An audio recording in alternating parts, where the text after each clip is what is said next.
Good morning, class. Good morning, Mr. Jordan.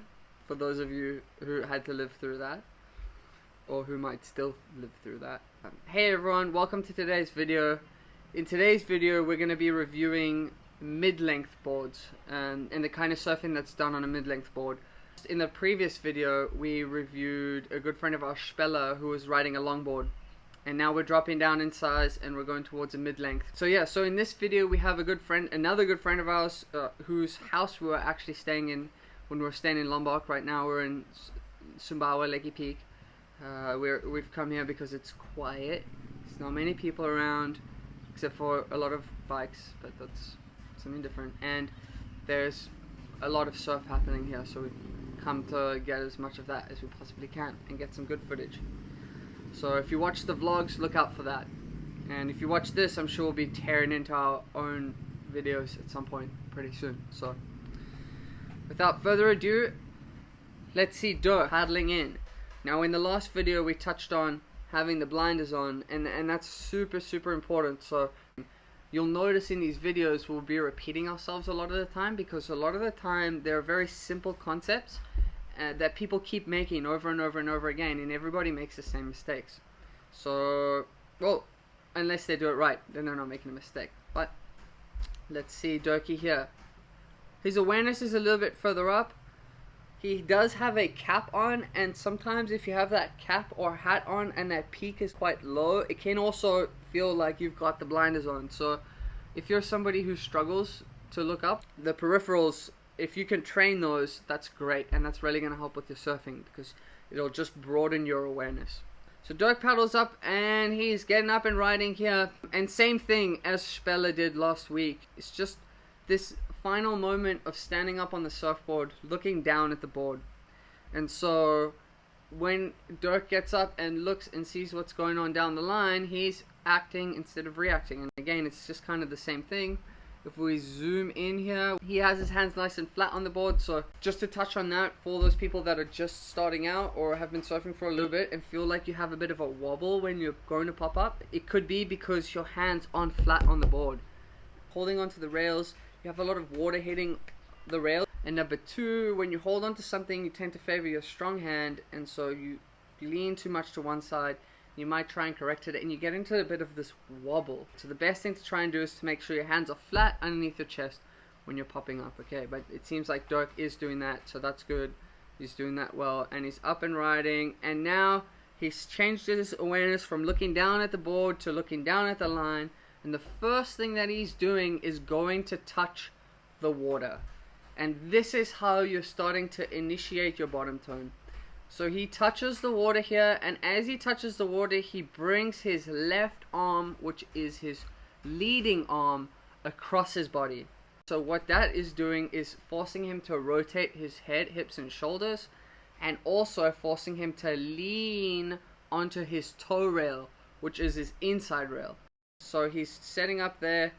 Before you do any top turning, you have to set up with a bottom turn.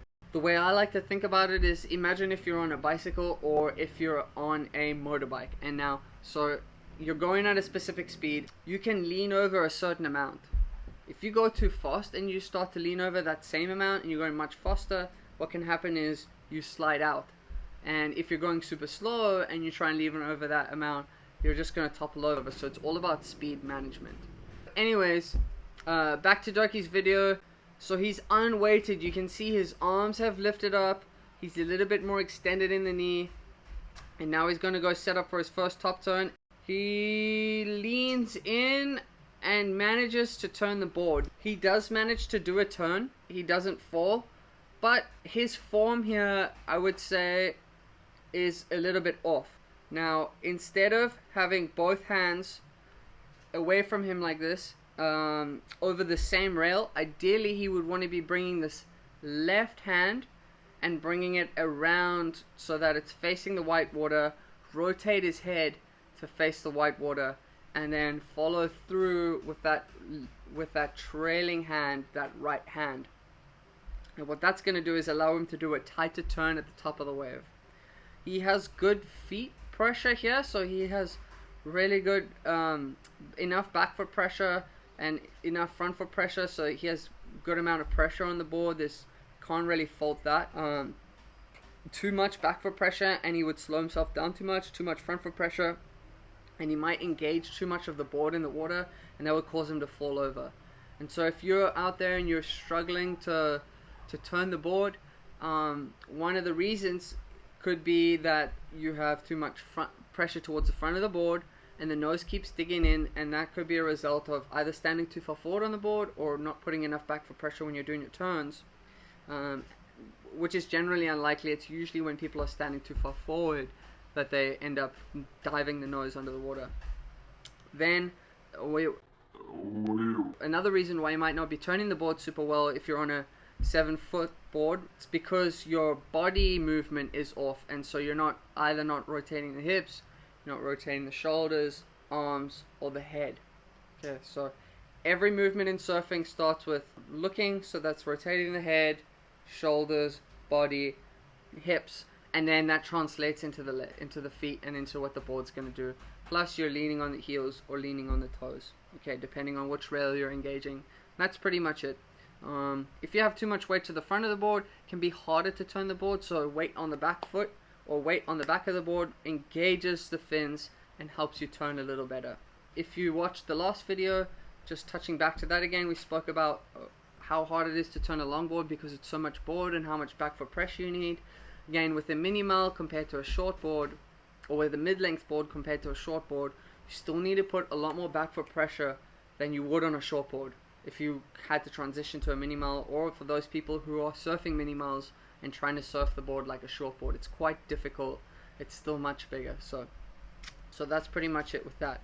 Now he's on another bottom turn. You can see how much he's leaning over on this bottom turn. Unfortunately, his head looking slightly in the wrong place. And so ideally, when you're in your bottom turn, you want to be looking and picking your point up at the top of the wave. And so the reason you want to be picking this point is because that's where you want to go. The best surfers surf vertically, so they are able to fit a lot of maneuvers in a short amount of space of the wave. And now the only way to do that is if you surf vertically, so top to bottom surfing, whether that's rail cars, whether that's snaps, aerials, whatever, it's top to bottom. He extends for his next turn, now compressing each hand of each rail, good back knee inversion, rotating head, hips, and shoulders all together in unison, which is really good. Rotating all the way back around and stopping there.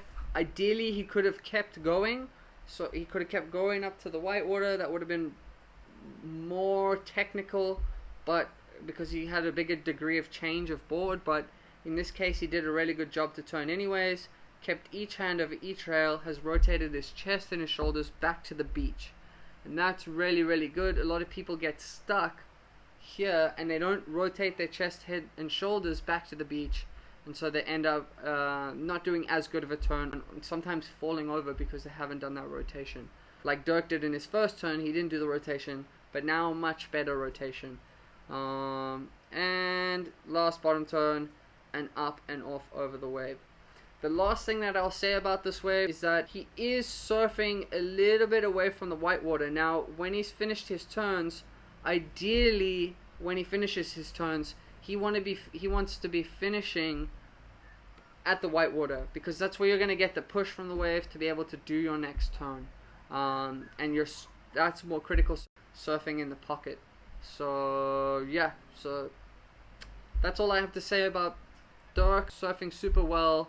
He's definitely not a beginner, so for those of you who are beginners, sorry that this isn't exactly what a beginner would be doing, but his surfing is very relatable because he does a lot of the right things and he's not doing radical maneuvers all over the place, and none of us can understand what magic the man has within his pocket. He's doing very simple stuff that looks very good but is still achievable for most of us. So thanks for watching. I hope this video was helpful. Keep an eye out for more videos like this, because we're going to be dropping a whole bunch going over different disciplines of surfing. If you like this video, please press that like button. If you learned something, then subscribe, because you're going to learn a lot more. So if you like this video and you have videos or photos of yourself, and we didn't really answer any of those questions that you have about those photos or videos, or anything that you need to work on, we offer online coaching and online classes.